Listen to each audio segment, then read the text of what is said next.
감사합니다. 오늘 그 설교자만 바뀐 게 아니라 지휘자까지 바뀌셨네요. 근데 제가 설교 안 해도 될 것 같은데요. 지금 오늘 찬양의 그 곡이 제가 설교하고자 하는 의도를 다 이렇게 찬양의 곡으로 그렇게 표현해 주신 것 같아서 너무 감사합니다. 우리 둘이 짜지 않았죠, 그죠? 예, 너무너무 감사합니다. 정말 이 찬양을 통해서 설교할 제가 이 단에 쓰면 떨리잖아요. 힘들고. 그런데 이 찬양을 들으면서 참 큰 힘이 돼서 너무너무 감사합니다. 오늘 담대하게 말씀을 전할 수 있을 것 같아서 정말 감사드립니다. 하나님께서 영광 받으신 줄로 알고 찬양에 감사를 드립니다. 우리 기도하시겠습니다. 하나님, 교육자님들의 모든 계획과 이제 수고에 하나님께서 함께 하셔서 정말 기도하고 소원한 그런 모든 목표를 이루고 돌아오실 수 있도록 우리 하나님 축복해 주시옵소서. 부족한 종이 정말 이 자리에 서서 하나님의 말씀을 이제 대언합니다. 하나님, 은혜를 베푸시고 정말 전하는 자와 듣는 모든 성도들이 정말 하나님의 말씀을 통해 정말 귀한 은혜가 있도록 하나님 이 시간을 지켜 주시옵소서. 예수님의 이름으로 감사하며 기도드리옵나이다. 아멘. 그 세월호 사건 때문에 지금 대한민국 이 전체가 몇 개월째 이렇게 마음이 무겁고 그렇게 답답한 그런 세월을 보내고 있습니다. 그리고 행여나 이 월드컵이 시작이 되면 월드컵에서 승전보가 날라와서 그동안 이게 침체됐던 우리 대한민국 모든 국민들의 마음을 좀 시원하게 이제 뚫어줄 것 같은 그런 기대를 가지고 월드컵을 기다렸는데 이게 알제리전에서 터무니없이 지는 바람에 우리의 마음이 또 무겁고 답답한 그런 심정에 있는 것을 우리 모든 국민들이 함께 느끼고 있습니다. 그런데 저는 올 연초부터 이런 사건들보다 더 큰 어려움과 그 마음의 무거움이 저한테 있습니다. 그건 뭐냐면 제가 3년 동안 준비하고 개발해왔던 제품을 가지고 이제 새로운 사업을 시작을 했는데 굉장히 대한민국에서 가장 앞서가는 그런 기술로 만드는 그런 제품이었습니다. 그래서 그게 2년간 개발하고 1년 동안 라인을 깔아서 지난달에 그 삼성이나 LG가 그렇게 성공하지 못했던 그 제품을 성공을 해서 이제 시제품을 만들어 가기 시작하는 때인데 이 시장이 빨리 열리지 않는 겁니다. 이 시장이 열리려면 앞으로도 한 1년 이상 더 견뎌야 되는데 그 1년 이상 견디는 동안에 들어가야 할 비용이 너무너무 크기 때문에 제가 갖고 있는 재력이나 우리 회사의 능력 가지고는 그 일을 할 수가 없어서 이거는 도저히 안 되겠다 하고 저희가 이제 포기를 하고 이제 이 사업을 정리하려고 하는 그런 계획을 갖고 있습니다. 그러다 보니까 3년 동안 투자된 돈의 손실이 여러분들이 상상하는 것과 비교할 수 없을 만큼 어마어마한 그런 경제적 손실을 입고 있습니다. 그래서 제 마음이 저 세월호 보는 것 같이 답답하고 월드컵 알제리 보는 것 같은 그런 답답한 그런 세월을 한 5개월 동안 보내고 있었습니다. 그런 때에 정말 오늘 우리가 읽었던 이 시편 52편의 말씀이 저에게 큰 위로와 힘이 되는 말씀으로 다가왔습니다. 매월 저희가 한 달에 한 번씩 하나님 앞에 이제 예배를 드리는데 그 20년이 넘도록 우리 교회 우리 회사에 와서 예배를 인도해 주시는 저희 사목이 있습니다. 이준우 목사님이라고 지금 강남대학교 이제 교목으로 계시는 그 목사님이신데 그 목사님이 20년 동안에 제가 항상 지치고 힘들고 어려운 일이 있을 때 예배를 드리면 꼭 그때에 때에 맞춰서 꼭 저한테 서로 얘기한 것도 아무것도 없는데 꼭 힘이 되는 그런 말씀을 전해 주셔요. 근데 5월 달에도 전혀 얘기된 게 없는데 이 말씀으로 저에게 우리 회사에 와서 말씀을 증거해 주시는데 그때 제 마음에 눌려있던 모든 짐들이 벗어지는 것 같은 그런 감사함과 감격이 있었습니다. 그래서 내가 오늘 그 수요일 날 설교를 이 말씀으로 해야 되겠다 그렇게 마음에 결정을 했습니다. 지난주에 우리 담임 목사님은 책 3권을 이렇게 발췌해서 말씀을 증거하셨기 때문에 표절하는 그런 말씀이라고 그러는데 저는 오늘 통째로 이제 표절을 해서 말씀을 전할 생각입니다. 그래서 이 말씀은 제가 전하는 것이 아니라 이준호 목사님이 전하는 것이라 생각하시고 그렇게 하나님의 말씀을 들으셨으면 좋을 것 같습니다.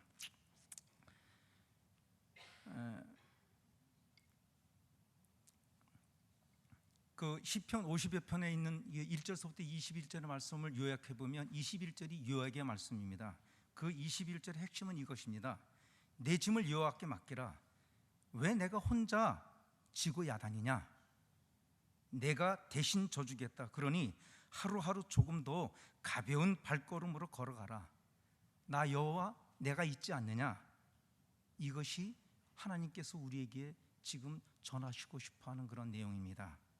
실제로 이와 같은 하나님의 은혜가 말씀을 전하는 저와 말씀을 듣는 우리 모든 성도님들과 또 여러분들의 가정과 또 여러분들이 속해 있는 직장과 또 우리가 함께 경영하는 모든 우리 사업체 위에 이런 하나님의 축복이 함께 하시길 소원하면서 이 말씀을 전합니다. 먼저 우리가 생각해야 할 점이 있습니다. 하나님께서 우리를 볼 때 무거운 짐을 지고 힘들게 걸어가는 짐꾼으로 우리를 보시고 계신다는 겁니다. 내 짐을 여호와께 맡기라. 다시 말하면 우리가 짐지고 있다는 말입니다. 그리고 예수님이 세상에 오셨을 때도 마태복음 11장 28절에 소개하신 말씀처럼 수고하고 무거운 짐진 자들아 다 내게로 오라.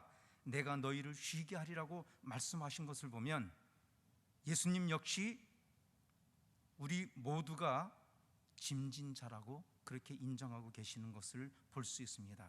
또 시편 90편 10절에 있는 말씀을 보면 우리의 연수가 70이요 강건하면 80이라도 그 연수의 자랑은 수고와 슬픔뿐이요 신속히 가니 우리가 날아가나이다 라고 기록하고 있습니다. 평생 땀 흘리고 수고하고 힘들게 살다가 슬픔 속에서 세상을 떠나가는 게 인생이라고 말씀은 우리에게 얘기해 주고 있습니다. 이렇게 평생 땀 흘리고 수고하고 힘들게 살다가 슬픔 속에 세상을 떠나는 게 인생이라는 이 말씀 앞에서 우리 스스로도 짐을 진 짐꾼임을 부인할 수가 없습니다. 물론 인생이 항상 슬프고 고된 것만은 아닙니다. 우리가 인생을 살면서 행복할 때도 많이 있지 않습니까? 기분 좋은 때도 많이 있지 않아요? 청년은 젊음의 아름다움이 있고 장년은 장년의 아름다움이 있습니다. 하나님께서 우리의 인생에 담아주신 기쁨과 행복 그리고 황홀함도 많이 있습니다. 그러나 우리의 삶을 양파 벗기듯 벗겨보면 하나님의 말씀이 옳다는 것을 우리가 인정할 수밖에 없습니다.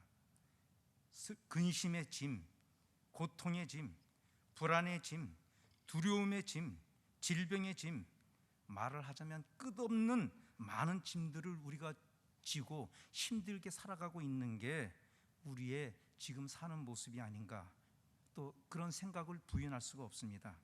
그런데 여기에 놀라운 메시지가 하나 있습니다. 오늘 우리가 읽은 말씀 속에 정말 놀라운 메시지가 있어요. 이 짐을 대신 맡아주실 분이 계신다는 말씀입니다. 혼자 지지 말고 그분께 맡기라고 하는 하나님의 말씀입니다. 그분이 누구십니까? 여호와라고 하는 말씀에 우리가 주목을 하시길 바랍니다. 이 여호와라는 말씀에는 굉장한 의미가 담겨 있습니다. 이 여호와라는 말 속에는 창조자, 구속자, 아무것도 없는 가운데서 말씀 한마디로 온 세상을 창조하신 그러한 전능하신 하나님이라는 의미가 담겨져 있습니다. 에레미야 32장 17절은 이렇게 말합니다. 주 여호와여, 주께서 큰 능력과 펴신 팔로 천지를 지으셨사오니 주에게는 할 수 없는 일이 없으시니이다. 아멘. 우리 하나님께는 할 수 없는 일이 없으시다고 말씀하십니다. 또 천지 만물을 창조하신 하나님을 일컬어 이런 하나님을 일컬어 구약 성경은 여호와라 그렇게 말씀하시고 계십니다. 그뿐만이 아닙니다. 여호와라는 말 속에는 우리의 죄와 사망에서 구원하시고 영원한 멸망에서 구원해 주신 구원자 하나님이라는 의미가 담겨져 있습니다. 애굽에서 400년 동안 노예로 생활하던 이스라엘 백성 이스라엘 백성들을 기적적으로 건져 구원해 주신 전능하신 하나님, 그분이 바로 여호와인 것입니다. 그렇다면 하나님께서 이 시대를 살아가고 있는 우리를 죄와 사망에서 어떻게 구원해 주셨는지 보시겠어요? 신약 성경에 보면 에베소서 2장 5절과 6절에 있는 말씀입니다. 허물로 죽은 우리를 그리스도와 함께 살리셨고 너희는 은혜로 구원을 받은 것이라 또 함께 일으키사 그리스도 예수 안에서 함께 하늘에 앉히시니, 이렇게 말씀하셨습니다. 허물로 죽은 우리를 누구와 함께 살리셨다고요? 예수님과 함께 살리셨다고 했어요. 또 살리시는 것뿐만 아니라 예수 그리스도와 함께 어떻게 하셨다고요? 우리를 하늘나라에서 예수님의 우편에 앉아 있도록 그렇게 우리를 구원하셨다고 하는 말씀입니다. 맞습니다. 이것이 우리가 받은 구원입니다. 이 구원은 전능하신 하나님만이 하실 수 있습니다. 이스라엘 백성을 애굽에서 구원하신 하나님만이 우리를 예수님과 함께 살리시고 다시 일으켜 부활을 시키시고 우리를 예수님의 오른편에 앉게 하셔서 영원토록 주님과 함께 다스리시는 하늘의 영광을 안겨주실 수 있으십니다. 이 구원을 주신 하나님을 일컬어 뭐라고 하신다고요? 여호와라, 그렇게 부릅니다. 또한 여호와라는 말 속에는 다른 또 의미가 있습니다.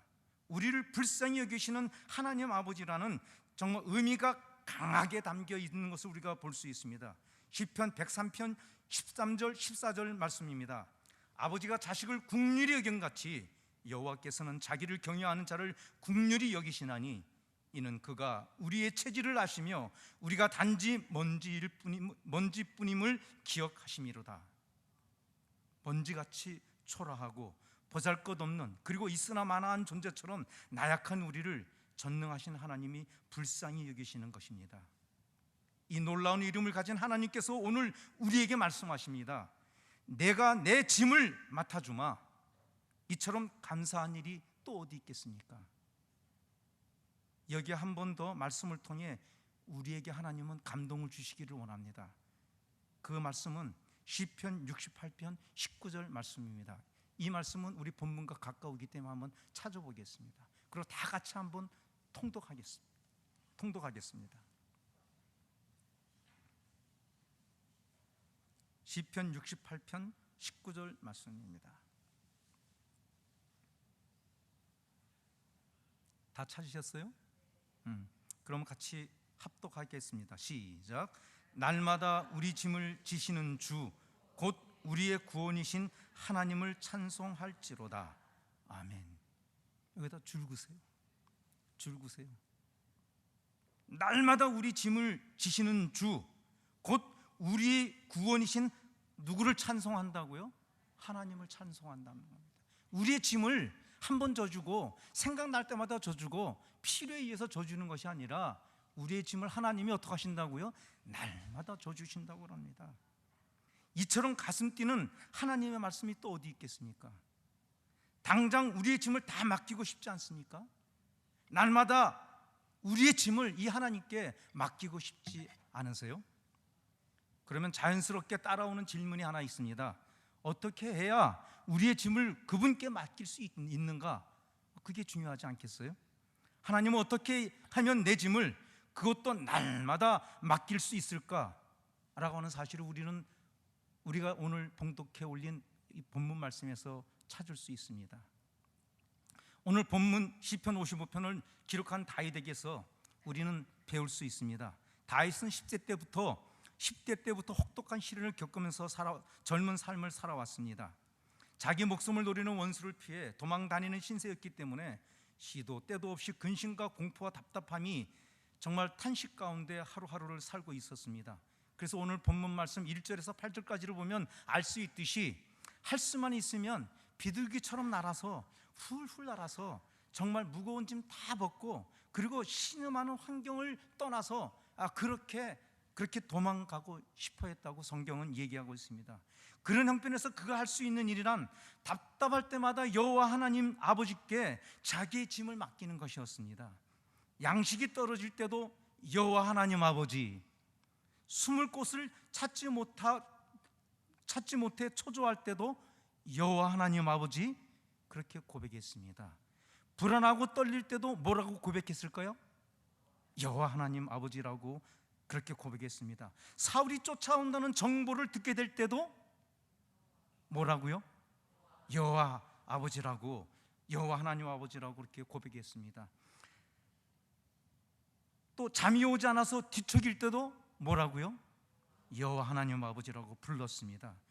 하나님께서 이렇게 날마다 자기의 짐을 대신 져주시는 그런 하나님을 여호와 아버지라고 다윗이 고백하게 될 때 그런 하나님을 만나게 되는 그런 체험을 하게 된 것입니다. 그리고 그런 일이 반복되면서 자기도 모르게 어떻게 하면 내 짐을 하나님께 맡길 수 있는지 그 비결을 배운 것 같습니다.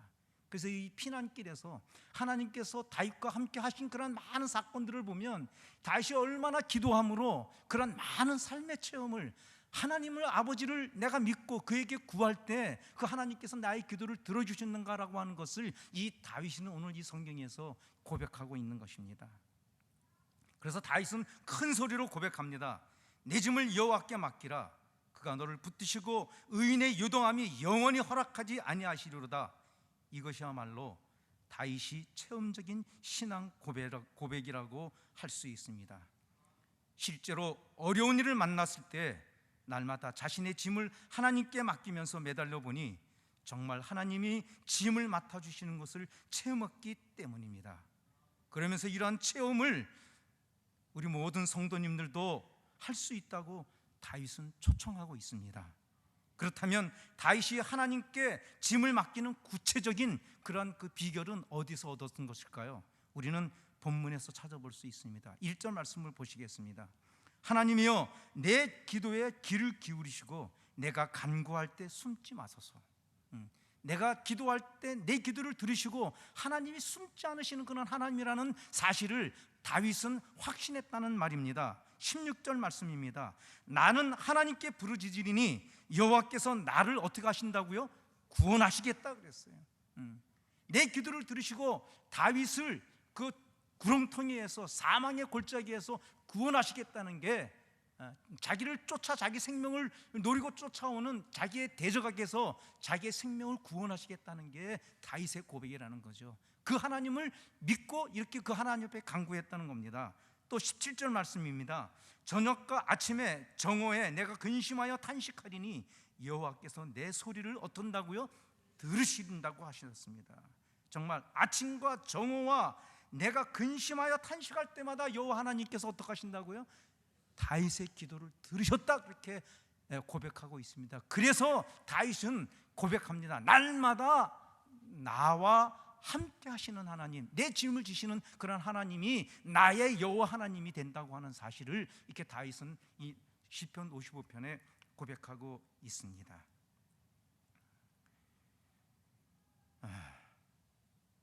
인생을 살면서 많은 짐을 지고 있으면서도 왜 우리는 이 짐을 하나님께 완전히 맡기지 못하는 것일까요? 우리는 다윗처럼 이렇게 짐을 다 여호와 하나님께 맡길 수 있는데 왜 맡기지 못하고 살아갈까요? 그 이유는 다윗처럼 절실하게 기도하며 살지 않기 때문입니다. 다윗이 그렇게 간절하게 기도할 수 있었던 것은 여호와 하나님을 향한 믿음 때문이었습니다. 어떤 믿음이냐면 여호와 하나님은 창조자로서 전능하신 분이라고 하는 것을 믿고 살았기 때문입니다. 두 번째는 우리를 구원하신 전능하신 분이라는 사실을 믿었기 때문입니다. 그리고 우리를 불쌍히 여기시는 그러한 우리를 사랑하시는 전능하신 하나님이라는 사실을 다윗이 믿었기 때문에 하나님 앞에 담대하게 그 하나님을 향해서 기도할 수 있었다는 것입니다. 우리가 기도하지 못하는 것은 이런 하나님을 나의 하나님으로 우리가 확실하게 믿고 그 하나님이 내 기도를 들어주신다는 그런 확신이 없기 때문에 우리가 기도하지 못하는 것 아닙니까? 오늘 다윗은 우리에게 이러한 자기의 믿음을 우리도 함께 갖기를 원해서 이 말씀을 우리에게 전하고 있는 것입니다. 다윗은 이 사실을 철저히 믿었습니다. 다시 말해서 그분은 나의 짐을 반드시 맡아주신다. 무슨 짐이든지 우리 하나님은 내 짐을 져주신다라는 확실한 믿음이 있었습니다. 마찬가지로 우리의 짐이 무거울 때 우리가 기도를 통해 하나님 앞에 내 짐을 맡길 필요한 것이 무엇일까요? 바로 믿음입니다. 다윗은 여호와 아버지시여 하고 하나님의 이름을 부르면서 밤낮으로 간구할 때 그분의 강하신 손으로 반드시 붙들어 주신다는 믿음을 갖고 기도했습니다. 우리도 그렇게 기도하면 됩니다. 끝으로 하나님께 내 짐을 맡기면 실제로 어떤 일이 일어날까요? 이미 여러분이나 저는 많은 경험을 하였을 것입니다. 전능하신 여호와 하나님께 내 짐을 기도로 맡기면 어떤 일이 일어납니까? 우리가 읽은 핵심의 말씀 22절 말씀입니다. 22절을 우리 다시 보겠습니다. 내 짐을 여호와께 맡기라. 그가 너를 붙드시고 의인의 요동함을 영원히 허락하지 아니하시리로다. 하나님이 나를 꼭 붙이시고 영원히 흔들리지 않도록 붙잡아 주신다는 거예요. 실제로 이런 일이 일어난다는 겁니다. 하나님이 나를 꼭 붙드시는 체험을 하게 된다는 것입니다. 무척이나 떨리고 혼란스러웠던 마음이 정말 든든한 반석 위에 선 것처럼 흔들리지 않게 하는 체험이 여러분과 제 삶 가운데 있지 않았어요? 또 지금도 그렇게 기도하면, 또 그 하나님을 믿고 기도하면 이런 담대한 믿음이 우리 가운데, 또 그런 흔들리지 않는 그런 굳건한 믿음이 우리 삶 가운데 하나님께서 함께 하신다고 하는 사실을 우리가 믿지 않느냐 말입니다. 그런데 이 말씀 가운데 보면 중요한 단어 하나를 발견하게 됩니다. 의인이라는 단어입니다. 하나님께서는 세상에 있는 모든 사람들의 짐을 다 져주시겠다고 그렇게 얘기하지 않습니다. 우리의 짐을 져주시는 그 하나님은 누구의 짐을 져주시냐면, 우리란 어떤 사람을 얘기하는 거냐면 의인을 얘기하고 있습니다. 오직 의인의 짐을 져주시겠다고 말씀하십니다. 그렇다면 의인은 누구입니까? 예수 믿고 모든 죄를 용서받은 하나님의 백성입니다. 죄와 사망에서 구원받고 영광스러운 하늘의 축복을 약속받은 우리 모두가 의인인 것입니다. 예수 그리스도의 십자가의 피로 씻음받은 우리가 의인입니다. 이와 같이 그리스도 안에서 정죄함이 없는 의인된 우리를 하나님이 너무 사랑하시고 불쌍히 여기시기 때문에 우리 짐을 대신 져주시는 것입니다. 험한 세상에서 고생하며 사는 우리를 보실 때에 하나님은 우리를 너무 사랑하시기 때문에 하나님의 마음이 너무 아프셔서 우리가 믿고 구하기만 하면 우리의 짐을 대신 져 주시는 것입니다. 하나님이 우리 짐을 져 주시기만 하면 하나님이 우리를 꼭 붙드시고 흔들리지 않도록 지켜주시는 것을 체험할 수 있을 것입니다. 시간이 남아서 제 얘기를 잠깐 한번 해도 될까요? 들으시길 원하십니까? 네. 제가 38년 전에 저희 장군사하고 결혼을 했습니다. 그래서 장군사를 먹여 살려야 돼요. 그러려면 돈을 벌어야 되잖아요.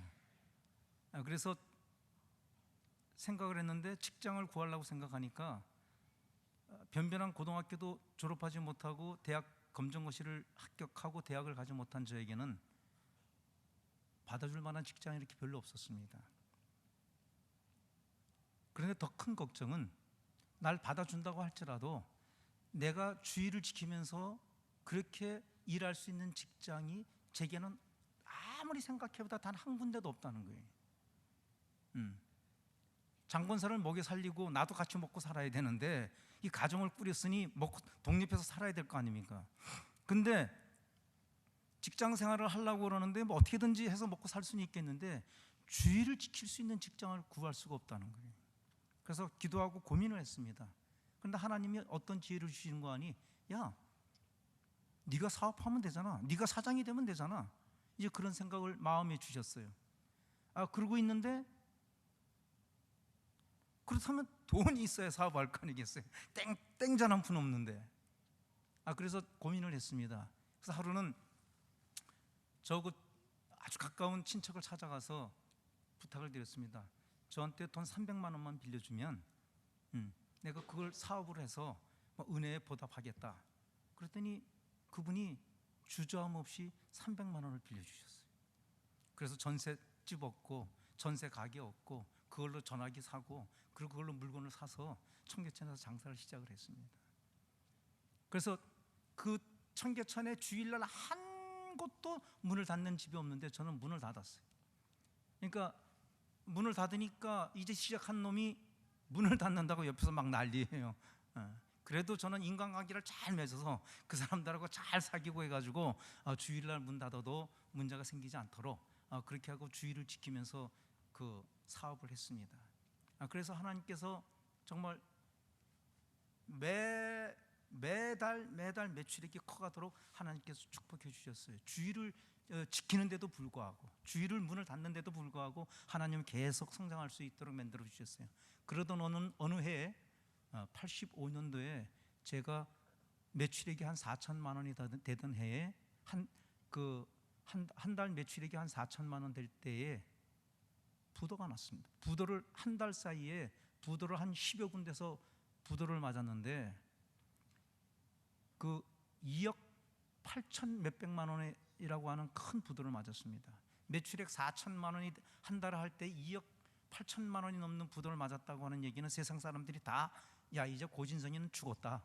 이제는 뭐 회상할 수 없다 그렇게 얘기를 했습니다. 그때 저는 또 하나님 앞에 기도했습니다. 하나님 도와주십시오. 잠자고 일어나면 눈을 뜨기가 싫어요. 눈을 뜨면 부도난 수표가 돌아온다고.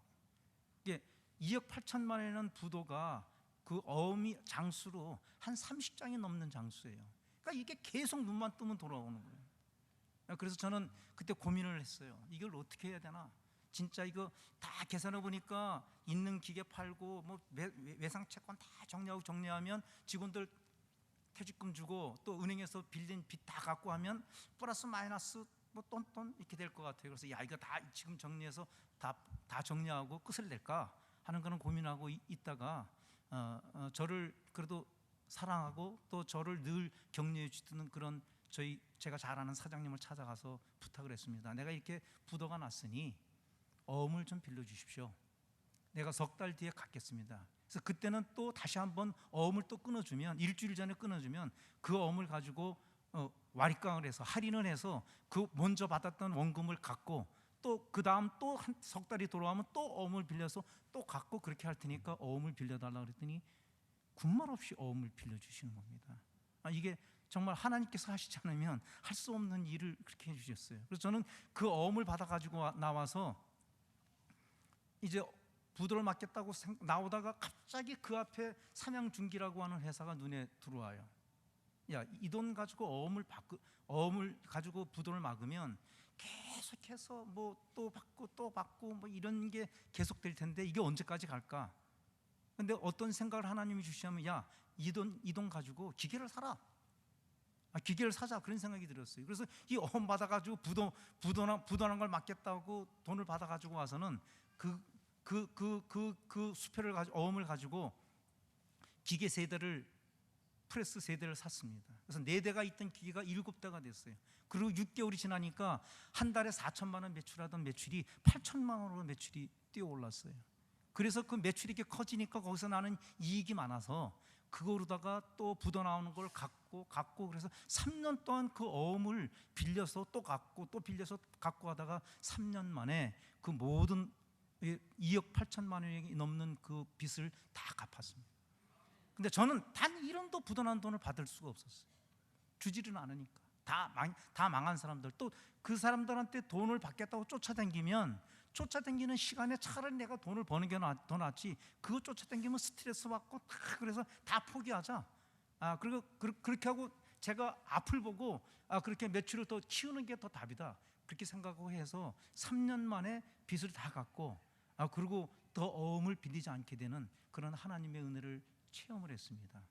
이게 정말 성도를 하나님이 지켜주시는 자녀와 함께 하신다는 삶이 정말 하나님의 주의를 지키기 위해서 정말 내가 기도하고 고백할 때 하나님께서 사업을 하라고 하는 그런 지혜를 주셔서 진짜 아무것도 없는 정말 무능한 제가 정말 26살에 사장이라는 타이틀을 달았습니다. 지금까지 사장이고요.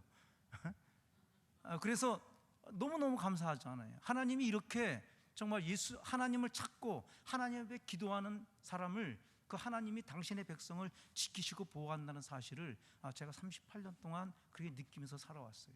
그런데 이번에 있었던 일은 제가 제 욕심, 어떻게 하면 좀 더 회사를 잘할까? 어떻게 하면 좀 더 그 나와 함께 일하는 그 500명의 직원들을 좀 더 좋은 그런 환경 속에서 살게 해줄 수 있을까 하는 그런 개인적 욕심, 열망이, 그게 하나님의 뜻을 구하는 것보다 더 내가 갖고 있는 지식, 내가 더 갖고 있는 어떤 생각, 내가 갖고 있는 어떤 이 경험을 가지고 정말 이걸 한번 해보면 이게 될 것 같다라고 하는 생각 때문에 시작했다가 3년 만에 아주 정말 이 깡통을 차게 됐어요.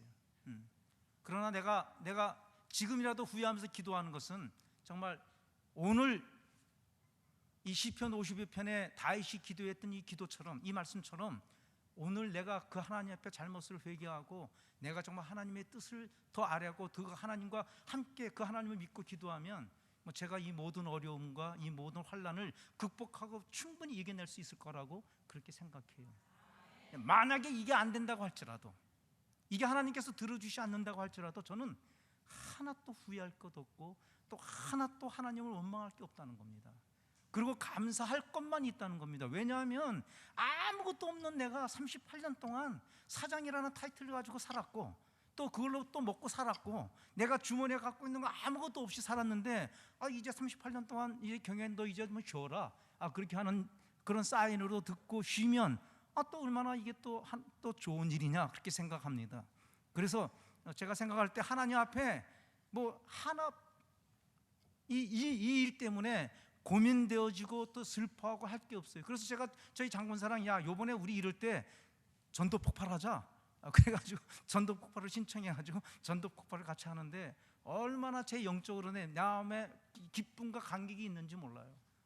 정말 영혼을 사랑하고 목양 장로가 됐는데 장로가 전도하라 그 영혼을 위해서 기도하라 그래놓고 나는 전도하지 않고 내가 어떻게 전도하는 방법이 모범을 보이지 않는 그런 사람으로 살면서 어떻게 목양 장로라고 할 수 있겠냐고요. 그래서 제가 생각을 해봤어요. 진짜 이거 전도 폭발을 해서 내 삶에 반전이 있도록 해야 되겠다. 하나님 앞에 내가 좀 더 영혼을 사랑하는 그런 사람이 될 수 있으면 좋겠다라는 그런 생각 가지고 그래서 이 전도 폭발하는데 너무 기쁜 거 있죠. 그리고 지금 제가 이렇게 어렵고 힘든 그런 일이 많아도 하나 염려하고 걱정하는 사람처럼 여러분들이 보이지 않잖아요. 딴 사람 같으면 지금 머리 싸매고 안에 큰일 났을 겁니다 아마 이거. 근데 하나님께서 이 모든 환난과 위험에서 건져주시라고 믿고 그렇게 또 기도하고 또 달려갈 겁니다. 아까 말씀한 것처럼 그렇게 하지 아니하신다고 할지라도 저는 하나님 앞에 감사하고 기뻐하고 그 하나님을 더 즐거워할 것이라는 것이 제가 여러분 앞에 고백하는 나의 고백입니다. 여러분, 하나님께서는 기도로 맡기시는 우리의 모든 짐들을 벗겨주실 것입니다. 우리의 삶에 흔들리지 않도록 꼭 붙들어 주실 것입니다. 비록 각자에게 지어진 짐이 무겁고 힘들지라도 하나님과 세상을 원망하지 마시길 바랍니다. 대신 감사와 찬송 가운데 하루하루 살 수 있도록 우리 자신을 주님께 맡기시길 바랍니다. 이렇게 하나님께 짐을 맡기고 은혜를 받고 살면 우리 앞에 놀라운 희망의 대로가 활짝 열릴 줄 믿습니다. 내 짐을 맡아주실 분이 계십니다. 날마다 내 짐을 맡아주시는 누구라고요? 여호와 하나님을 우리 모두 찬양하면서 우리의 인생을 승리의 삶으로 만드시는 그런 주님의 경험하고 그 주님을 만나고 그 주님께 여러분의 인생을 맡기며 그 하나님께서 주시는 그러한 놀라운 은혜가 있기를, 이런 축복이 있기를 원합니다. 기도하십시다. 하나님 아버지,